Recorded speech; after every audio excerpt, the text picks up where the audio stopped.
My name is Wilson Kinyua. I was arrested when I was a teenager of 19 years. After leaving school, my high school, I came to Nairobi. I was a country boy.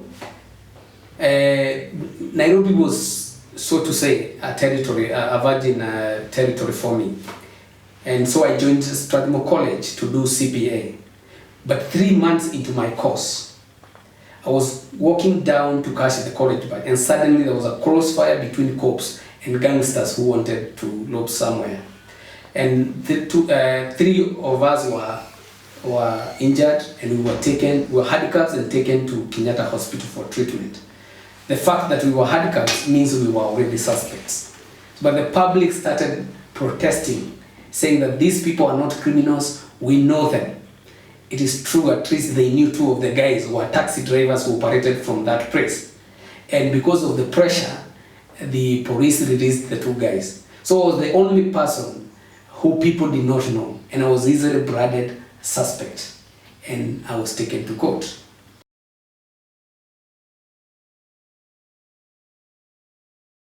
Unfortunately, I was not represented, and that time is when, just in 1998, before the judicial surgery, the famous judicial surgery by the Ngera Commission, those were the times you could walk to court and buy justice and go home even if you are a criminal.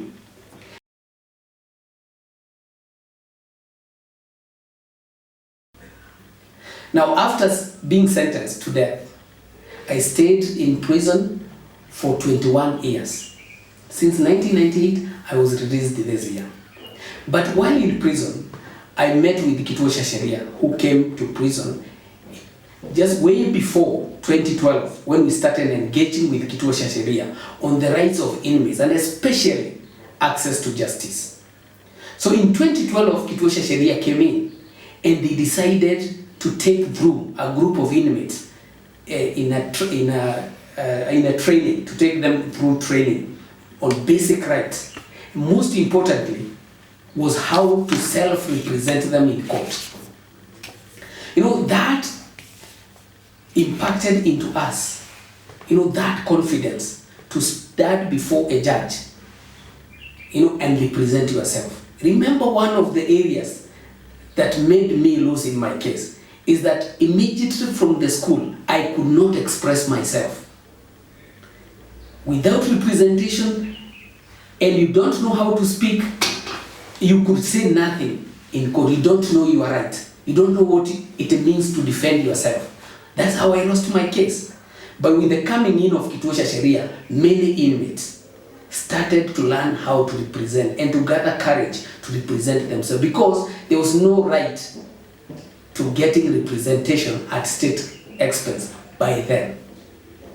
Today we have a new constitution that gives a right to representation at state expense, although it has not been actualized.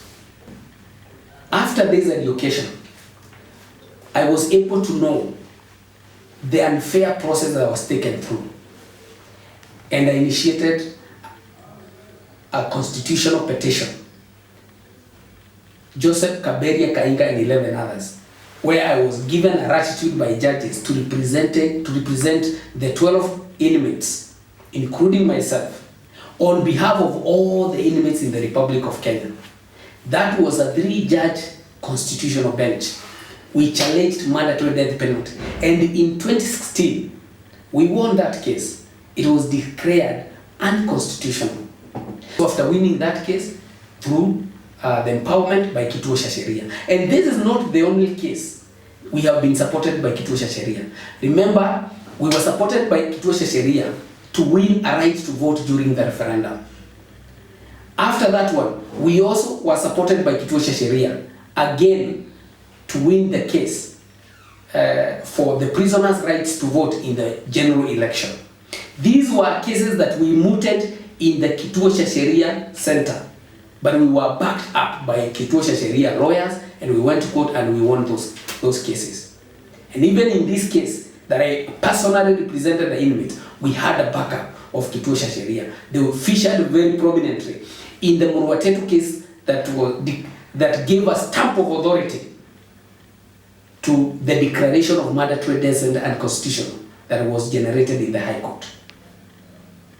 So that is so far the magnitude of the support that Kituo Cha Sheria is giving inmates in prison. And I encourage Kituo Cha Sheria to continue that way, to train more inmates, to know their rights and how they can be able to support themselves.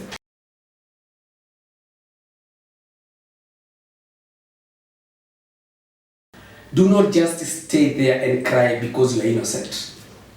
I encourage you, embrace the training that is being brought by Kituo Cha Sheria and those other organizations. If I did not do that, I would not have been empowered to go back to court. I would not have been empowered to identify the gaps in the justice system. Again, I would not be holder of bachelor's degree in law. So don't sit there. Whether you are guilty or innocent, do something in prison and come out as a different person.